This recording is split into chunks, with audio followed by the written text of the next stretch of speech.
সরাইমুড়ি উপজেলা শাখা কর্তৃক আয়োজিত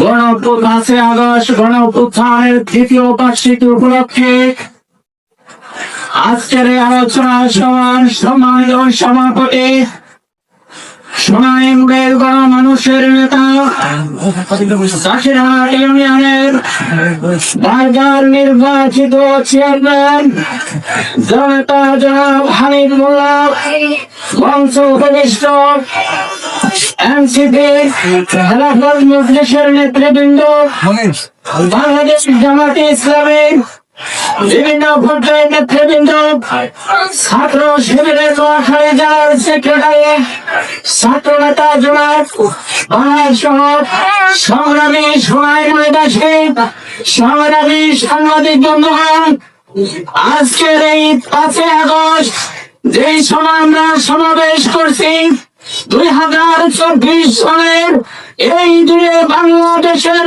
মানুষ স্বাধীন হয়েছিল। এই সময়ে বাংলাদেশের মানুষ উল্লাসে ফেটে পড়েছিল, আর বাংলাদেশের মানুষ স্বাধীন হয়েছিল 2024-এর 5 আগস্ট।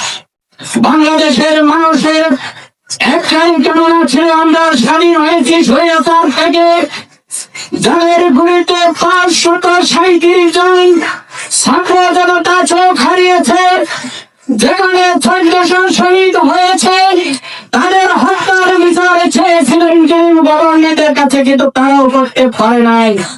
সংগ্রামী বন্ধুগণ, আজকে যারা ক্ষমতায় এসেছেন গণভোটের বাস্তবায়ন করে প্রতিশ্রুতি দিয়ে নির্বাচনে অংশগ্রহণ করেছেন, কিন্তু 70% মানুষের ভোটের সাথে প্রতারণা করে আজকে যখন দেশ চালাতে যাচ্ছেন, চতুর্দিক থেকে আজকে সরকারের উপরে চাপ সৃষ্টি হচ্ছে। আজকে কিছুক্ষণ আগে রাষ্ট্রপতির সামনে হট্টগোল, বিদেশি কূটনীতিতে রাষ্ট্রপতির ভোটার ভেঙে চলে যায়। তার কারণ হলো বাংলাদেশের বর্তমান সরকার গণ-অভ্যুত্থানের এই জনশক্তির সাথে প্রতারণা করার কারণে, জুলাই অভ্যুত্থানের সাথে প্রতারণা করার কারণে, গণভোটের রায় বাস্তবায়ন না করার কারণে আজকে বাংলাদেশ হুমকির মুখে পড়েছে। আজকে জ্ঞান দিতে পারছে না, আজকে বিদ্যুৎ বিলের ব্যবহার করে দেওয়া হয়েছে।